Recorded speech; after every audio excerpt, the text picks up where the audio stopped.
সেপ্টেম্বৰত অসমলৈ আহিব প্ৰধানমন্ত্ৰী নৰেন্দ্ৰ মোদী। প্ৰধানমন্ত্ৰীৰ উপস্থিতিত ভূপেন দাক স্মৰণ কৰা হ'ব। ভূপেন দাৰ নামত মুকলি কৰা হ'ব এটা মুদ্ৰা। ভূপেন হাজৰিকাৰ জীৱনক লৈ লিখা গ্ৰন্থ উন্মোচন কৰা হ'ব। 20 লাখ পৰিয়ালক প্ৰদান কৰা হ'ব গ্ৰন্থখন।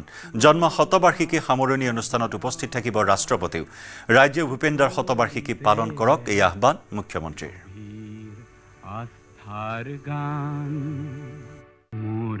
অহা 13 তাৰিখে প্ৰধানমন্ত্ৰী নৰেন্দ্ৰ মোদী ডাঙৰীয়াৰ উপস্থিতিত ৰাজ্যবাসীয়ে পুনৰ এবাৰ ভূপেন দালৈ শ্ৰদ্ধা নিবেদন কৰিব। সেই সভাতেই ভূপেন দাৰ বাবে ভাৰতৰ ৰিজাৰ্ভ বেংক অৱ ইণ্ডিয়াই প্ৰস্তুত কৰা এটি বিশেষ মুদ্ৰাৰো প্ৰধানমন্ত্ৰী ডাঙৰীয়াই উদ্বোধন কৰিব।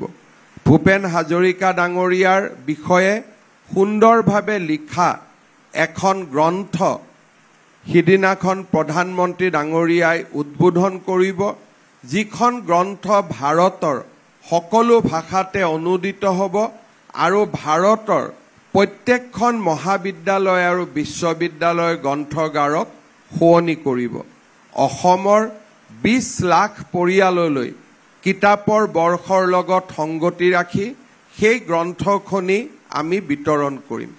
ভূপেন দাৰ জন্ম শতবাৰ্ষিকীৰ লগত সংগতি ৰাখি অৰুণাচল প্ৰদেশ, মেঘালয়, কলিকতা, মুম্বাই আৰু নতুন দিল্লীত আমি কেইবাটাও অনুষ্ঠান আয়োজন কৰিম। জন্ম শতবাৰ্ষিকীৰ আৰম্ভণি প্ৰধানমন্ত্ৰী নৰেন্দ্ৰ মোদীৰ উপস্থিতিৰে আমি সূচনা কৰিম আৰু জন্ম শতবাৰ্ষিকীৰ সামৰণি ভাৰতবৰ্ষৰ ৰাষ্ট্ৰপতি মহোদয়াই মুখ্য অতিথিৰ আসন অলংকৃত কৰিব। ভূপেন দাৰ সপোনৰ মিউজিয়ামো এই সময়ছোৱাৰ ভিতৰতে শংকৰদেৱ কলাক্ষেত্ৰত আমি নিৰ্মাণ কৰাৰ কাম সম্পন্ন কৰিম। ভূপেন দাৰ গান, ভূপেন দাৰ সৃষ্টিক সংৰক্ষণ কৰাৰ ক্ষেত্ৰত সেই সংগ্ৰহালয়টোৱে এক নিৰ্ণায়ক ভূমিকা পালন কৰিব। ভূপেন দাৰ গানত আছিল আন্দোলন।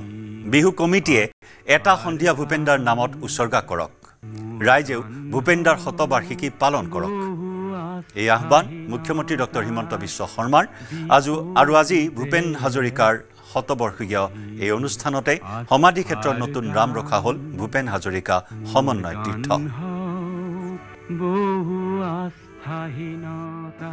ভূপেন দাৰ জন্ম শতবাৰ্ষিকী উপলক্ষে আমি নিৰ্মাণ কৰা বা আমি গঠন কৰি দিয়া কমিটিয়ে ভূপেন দাৰ সমাধি ক্ষেত্ৰক সমন্বয় ক্ষেত্ৰ নামেৰে নামাংকিত কৰাৰ পৰামৰ্শ আগবঢ়াইছিল। আজিৰ পৰা সমাধি ক্ষেত্ৰক আমি সমন্বয় ক্ষেত্ৰ হিচাপে আমি নামাংকিত কৰিছোঁ। এইবাৰ বহাগৰ বিহুত আমি অসমৰ বিহু সমিতিবিলাকক আহ্বান জনাম, এটা সন্ধিয়া যাতে ভূপেন দাৰ গানৰ কাৰণে উৎসৰ্গা কৰা হয়, কাৰণ এই বিহুটি ভূপেন দাৰ জন্ম শতবাৰ্ষিকীৰ সময়তে অনুষ্ঠিত হ'ব। সেয়েহে আমাৰ প্ৰচেষ্টা হ'ব শদিয়াৰ পৰা ধুবুৰীলৈ প্ৰত্যেকখন বিহু কমিটিয়ে অন্তত এটা সন্ধিয়া ভূপেন দাৰ গান, ভূপেন দাৰ গানৰ শিক্ষা, ভূপেন দাৰ গানৰ পৰিকল্পনা বিভিন্ন ধৰণে আমি ভূপেন দাক স্মৰণ কৰিব পাৰিম। জালুকবাৰীৰ সমাধি ক্ষেত্ৰত সদৌ অসম ছাত্ৰ সন্থাৰ নেতৃত্ব। সুধাকণ্ঠৰ জন্ম শতবাৰ্ষিকীত চৰকাৰলৈ আছুৰ কেইবাটাও দাবী। পাঠ্যপুথিত ভূপেন হাজৰিকাৰ বিষয়ে সন্নিৱিষ্ট কৰাৰ আহ্বান। সমাধি ক্ষেত্ৰ সংবৰ্ধন কৰাৰ দাবী সদৌ অসম ছাত্ৰ সন্থাৰ। গুৱাহাটী বিশ্ববিদ্যালয়, তেজপুৰ বিশ্ববিদ্যালয়, ডিব্ৰুগড় বিশ্ববিদ্যালয়ত সুধাকণ্ঠৰ নামত আসন সংৰক্ষণ কৰাৰ দাবী। দেশৰ প্ৰধান বিশ্ববিদ্যালয়সমূহত সুধাকণ্ঠৰ নামত একোখনকৈ আসনৰো দাবী। ভূপেন হাজৰিকাৰ নামত আন্তঃৰাষ্ট্ৰীয় পৰ্যায়ৰ গৱেষণা প্ৰতিষ্ঠান গঢ়াৰ দাবী চৰকাৰক। এখন সাংস্কৃতিক ৰেল প্ৰদানৰো দাবী সদৌ অসম ছাত্ৰ সন্থাৰ।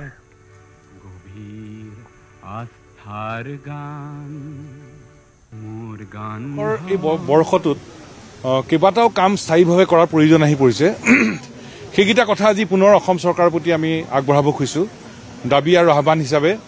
প্ৰথম কথাটো হ'ল যে বিদ্যালয় পাঠ্যক্ৰমত ভূপেন দাৰ সৃষ্টিৰাজিক বাধ্যতামূলকভাৱে অন্তৰ্ভুক্ত কৰিব লাগে। 2 গুৱাহাটী বিশ্ববিদ্যালয়, ডিব্ৰুগড় বিশ্ববিদ্যালয়, অসম চুক্তিৰ মৰ্মে স্থাপন হোৱা তেজপুৰ বিশ্ববিদ্যালয়ত ভূপেন দাৰ নামত আসন স্থাপন কৰিব লাগে। 3 অসমৰ ভাৰতবৰ্ষৰ মূল বিশ্ববিদ্যালয় ভূপেন দাৰ নামত আসন স্থাপন কৰিব লাগে। তাৰ কাৰণে অসম চৰকাৰে বিশ্ববিদ্যালয় কৰ্তৃপক্ষ আৰু সংশ্লিষ্ট চৰকাৰসমূহৰ লগত যোগাযোগ কৰিব লাগিব। 4 ভূপেন দাৰ নামত এখন আন্তঃৰাষ্ট্ৰীয় স্তৰৰ গৱেষণা প্ৰতিষ্ঠান স্থাপন কৰিব লাগে। 5 নম্বৰ কথাটো হ'ল যে উত্তৰপূৰ্বাঞ্চলৰ দুৱাৰমুখ গুৱাহাটীৰ ৰেল ষ্টেচনটোৰ নাম ভূপেন দাৰ নামত নামাকৰণ কৰিব লাগে। মহাৰাষ্ট্ৰত যদি পাৰে, আমাৰ ইয়াত অসমত নোৱাৰা কোনো কাৰণ থাকিব নোৱাৰে। 6 নম্বৰ কথাটো হ'ল যে ভূপেন দাৰ নামত এখন কালচাৰেল ট্ৰেইন, সাংস্কৃতিক এখন ৰেল গোটেই ভাৰতবৰ্ষত প্ৰৱৰ্তন কৰিব লাগে। 7 নম্বৰ কথাটো হ'ল ভূপেন দাৰ সমাধি ক্ষেত্ৰ। আজি অসম চৰকাৰে নতুন নামাকৰণ কৰিছে, কিন্তু একেলগে ইয়াৰ কিন্তু পৰিসৰটো আহল বহল কৰাটো অত্যন্ত প্ৰয়োজন। আহল বহল কৰক পৰিসৰটো, এই 17 বৰ্ষতে এই কাম সম্পূৰ্ণ কৰক, যাতে পৃথিৱীৰ যিকোনো এজন ব্যক্তিয়ে সমাধি ক্ষেত্ৰত থিয় হৈ ভূপেন দাৰ সৃষ্টিৰাজিক উপলব্ধি কৰিব পাৰে। আৰু 8 নম্বৰ যিটো বিষয়, সেইটো অত্যন্ত জৰুৰী। এতিয়া নতুন প্ৰজন্মৰ আমাৰ ছাত্ৰ ছাত্ৰী, যুৱক যুৱতীসকলে ভূপেন দাৰ প্ৰতিটো শব্দ আৰু বাক্যৰ সৃষ্টিৰ অৰ্থ বিচাৰিছে, সাঁতুৰি নাগুৰি ফুৰিছে ভূপেন দাৰ গীতৰ অৰ্থ বিচাৰি, কচৰত ক'ত হ'ব। গতিকে অসমৰ বিভিন্ন প্ৰান্তত ভূপেন্দ্ৰ ভৱন বা ভূপেন হাজৰিকা সাংস্কৃতিক প্ৰকল্পৰ নামাকৰণ কৰি আটক ধুনীয়াকৈ এটা ব্যৱস্থা কৰিব লাগে, যাতে ছাত্ৰ ছাত্ৰী, যুৱক যুৱতীসকলে সেই প্ৰকল্পত, সেই ভৱনত চিন্তন, মন্থন, কচৰত, অনুশীলন কৰি ভূপেন দাৰ সৃষ্টিৰাজিক আগুৱাই নিবৰ কাৰণে প্ৰয়াস কৰিব পাৰে। এইকেইটা পদক্ষেপ ল'বৰ কাৰণে অসম চৰকাৰৰ প্ৰতি আমি দাবী আৰু আহ্বান জনালোঁ। গান বহু আস্থাহীনতাৰ বিপৰীতে এক গভীৰ আস্থাৰ গান। 1968 চন, তেতিয়াই ভূপেন হাজৰিকাৰ কলমেৰে নিগৰি ওলাল আমি অসমীয়া নহওঁ দুখীয়া শীৰ্ষক গীতটি। প্ৰায় এটা দশক পাছতে উকমুকনি উঠিল অসম আন্দোলনৰ। সেই অসম আন্দোলনত নকৈ প্ৰাণৱন্ত হৈ উঠিছিল জ্যোতি বিষ্ণুৰ গীতটো। ভূপেন হাজৰিকাই পূৰ্বতে লিখা গীতটি অসম আন্দোলনৰ লগত ৰজিতা খুৱাই সলনি কৰিলে কিছু অংশ। পূৰ্বৰ গীতৰ কথাত আছিল, আজি অম্বিকাগিৰি নাই, দেশ গেল গেল বুলি দিনে নিশাই চিঞৰিৰ দৰে বিষয়। তাকে জাতিক উদ্বুদ্ধ কৰিবলৈ ভূপেন দাই লিখিলে, আজি অম্বিকাগিৰিৰ চিঞৰক হেজাৰে হাতে কামে নবৰূপ দিব। এয়াই আছিল সময়ৰ সৈতে খোজত খোজ মিলাই চলাৰ শক্তিধৰ ভূপেন দা। জন্ম শতবৰ্ষত সুধাকণ্ঠক সোঁৱৰণ।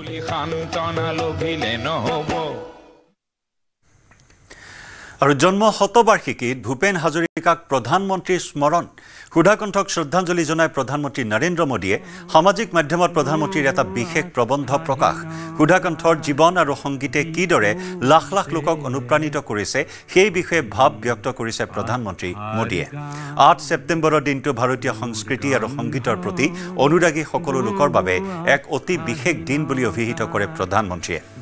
অসমৰ জনতাৰ বাবে এই দিনটো অধিক গুৰুত্বপূৰ্ণ। ভূপেন দাই আমাক যি দিলে সেয়া সংগীততকৈ অধিক সুদূৰ প্ৰসাৰী। তেওঁ ৰচনাৰাজিত কেৱল সুৰকে নহয়, আৱেগকো মূৰ্ত কৰি তুলিছিল। কেইবাটাও প্ৰজন্ম তেওঁৰ গীত শুনি ডাঙৰ হৈছে, যাৰ গীতৰ প্ৰতিটো শব্দতে মমতা, সামাজিক ন্যায়, ঐক্য আৰু গভীৰ শিপা নিহিত হৈ আছে। ভূপেন দাই সমগ্ৰ বিশ্ব ভ্ৰমণ কৰিছিল, সমাজৰ সকলো শ্ৰেণীৰ দিগ্গজক লগ পাইছিল, তথাপি তেওঁ অসমৰ শিপাৰ প্ৰতি গভীৰভাৱে আকৃষ্ট হৈ আছিল। অসমৰ চহকী মৌখিক পৰম্পৰা, লোকগীত আৰু সমুদায়ৰ কাহিনী কোৱাৰ প্ৰথাই তেওঁৰ শৈশৱক গভীৰভাৱে গঢ় দিছিল। এই অভিজ্ঞতাই তেওঁৰ কলাত্মক শব্দভাণ্ডাৰৰ আধাৰ গঢ়ি তুলিছিল। তেওঁ সদায় নিজৰ লগত অসমৰ খিলঞ্জীয়া পৰিচয় আৰু জনসাধাৰণৰ নীতি নিয়মক কঢ়িয়াই লৈ ফুৰিছিল। মাত্ৰ 5 বছৰ বয়সতে ৰাজহুৱা অনুষ্ঠানত গীত গাই পলকতে অসমীয়া সাহিত্যৰ ৰূপকাৰ লক্ষ্মীনাথ বেজবৰুৱাৰ দৃষ্টি আকৰ্ষণ কৰিবলৈ সক্ষম হৈছিল। কৈশোৰ কালতে তেওঁ প্ৰথমটো গীত বাণীবদ্ধ কৰিছিল। ভূপেন দাই আমেৰিকাত থকাৰ সুযোগ পাইছিল যদিও ভাৰতলৈ উভতি আহি সংগীতৰ মাজত নিজকে বিলীন কৰি দিছিল।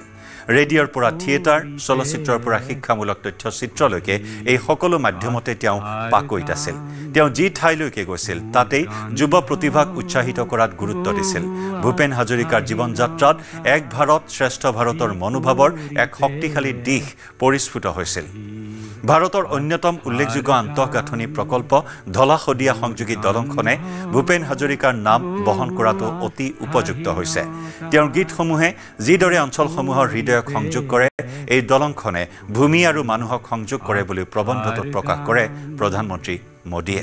গান বহু আস্থাহীনতাৰ বিপৰীতে এক গভীৰ আস্থাৰ গান। ভূপেন হাজৰিকাৰ সমাধিত শ্ৰদ্ধাঞ্জলি জনালে প্ৰদেশ কংগ্ৰেছৰ সভাপতি গৌৰৱ গগৈয়ে। গৌৰৱ গগৈক সংগ দিলে বিধায়ক ৰেকিবুদ্দিন আহমেদ, নন্দিতা দাসে। সমাধিস্থলত উপস্থিত হৈ গৌৰৱ গগৈয়ে কয় যে প্ৰতিগৰাকী ৰাজনীতিকেই ভূপেন হাজৰিকাৰ পৰা শিকিবলগীয়া আছে। ভূপেন হাজৰিকা আমাৰ মাজত সদায় থাকিব। ভূপেন হাজৰিকা এজন আদৰ্শ পুৰুষ, এজন কিংবদন্তি। ভূপেন হাজৰিকা আছিল অসমীয়া সংস্কৃতিৰ আটাইতকৈ সৰ্বশ্ৰেষ্ঠ এম্বেচাডৰ। সুধাকন্ত যাযাবৰ ভাৰতৰত্ন ভূপেন হাজৰিকাৰ শতবাৰ্ষিকী আমি সকলোৱে উদযাপন কৰিবলৈ আগবাঢ়ি গৈছোঁ আৰু ভূপেন হাজৰিকা সকলোৰ হয়, সকলোৰ আৱেগৰ স্বাভিমানৰ প্ৰতিনিধিত্ব কৰা এজন মহান পুৰুষ। তেওঁ অসমৰ প্ৰত্যেক জাতি জনগোষ্ঠীৰ আৱেগ স্বাভিমান খুব সুন্দৰে নিজৰ গীতৰ যোগেদি প্ৰকাশ কৰিছিল। এজন আইকন, এজন লেজেণ্ড, এজন জায়েণ্ট আৰু আমাৰ অসমীয়া সংস্কৃতিত বিভিন্ন আমাৰ এম্বেচাডৰ আছিল, কিন্তু মোৰ ব্যক্তিগত চিন্তাধাৰাত ভূপেন হাজৰিকাৰ আমাৰ অসমীয়া সংস্কৃতিত আটাইতকৈ বেষ্ট এম্বেচাডৰ